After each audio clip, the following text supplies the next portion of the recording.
Bonjour à chacun et chacune en ce début de semaine. Que le Seigneur nous permette d'entrer en présence de celui dont nous parle le texte d'Hébreux 7 de ce matin, notre lecture de ce matin. Celui qui est roi et prêtre.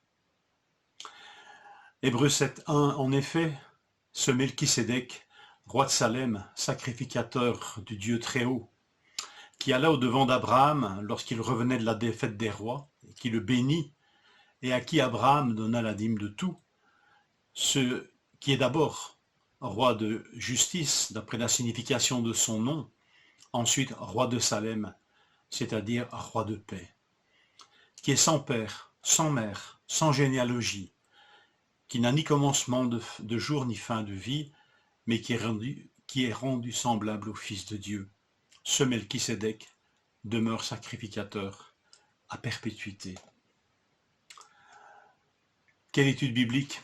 Vous savez, ces choses difficiles à comprendre, vous qui êtes devenus là à comprendre, voilà, ce roi prêtre, cette sacrificature de Jésus, dont l'auteur disait qu'il est réservé à ceux qui sont prêts à manger de la viande, eh bien nous sommes au cœur, nous commençons à être au cœur de cet enseignement. Jésus, le roi prêtre, le souverain sacrificateur. Les événements qui nous sont rapportés et où il est question de Melchisédek sont finalement tellement courts. Un texte qui pourrait paraître anecdotique, dans Genèse 14, versets 17 à 20. Et un psaume court, le 110, psaume 110, très souvent cité dans le Nouveau Testament et aussi par Jésus lui-même. Revenez à ce texte. Ce roi prêtre extraordinaire, vous savez, il regroupe en sa personne, ce Melchisédek, deux offices qui sont, dans tout le reste de la Bible, dans l'Ancien Testament, soigneusement séparés. Le roi ne peut pas être sacrificateur et le sacrificateur ne peut pas être roi. Les deux fonctions sont séparées soigneusement. Et pourtant là, soudain, un personnage qui cumule les deux fonctions et qui annonce le Messie. Roi de justice et roi de paix. Extraordinaire, n'est-ce pas? Non pas roi de conquête, de guerre, mais roi de justice et de paix. Il est sans généalogie, ni commencement de jour. En fait, l'auteur ici colle soigneusement au texte.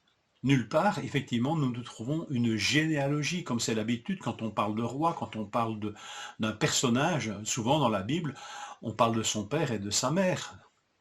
On est quand même, le nom commun n'existe pas en Israël, mais on est souvent le fils d'eux.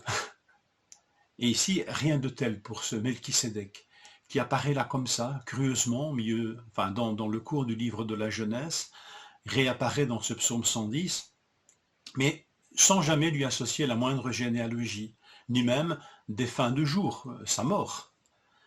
Et le texte nous dit, il est rendu ainsi semblable au Fils de Dieu. C'est dans ce sens-là que va l'analogie, pas dans l'autre sens. Ce roi étonnant, sacrificateur, perçoit la dîme sur Abraham, qui est à ce moment-là du récit de la Genèse le personnage le plus emblématique, le plus élevé dans la révélation divine. Et ce Melchisédek, qui apparaît si courtement, montre toute son autorité, et Abraham ne la conteste pas en lui payant la dîme de tout.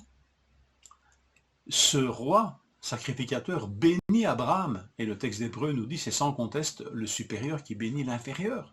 Et Abraham reçoit cette bénédiction.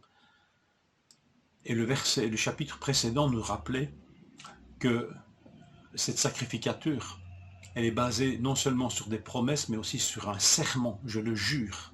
Tu es sacrificateur pour toujours à la manière de Melchisédek. Un serment. Ce personnage extraordinaire annonce sans conteste celui qui le dépasse encore et qui le surpasse parce qu'il accomplit véritablement, il accomplira véritablement tout ce que ce Melchisédek a annoncé. Ce roi prêtre, établi par Dieu pour toujours, nous dit l'Hébreu, annonce le Messie de la lignée de David, que le psaume 110 nous rappelle. Nous entrons en présence de celui qui est roi et sacrificateur pour toujours, Jésus-Christ. Alors découvrons notre Seigneur, notre Roi, notre souverain prêtre, dans les chapitres qui s'ouvrent devant nous. Adorons-le, apprenons à le connaître au travers de ce personnage étonnant de Melchisédek. Bonne lecture et bonne semaine en la présence de notre Roi et souverain prêtre.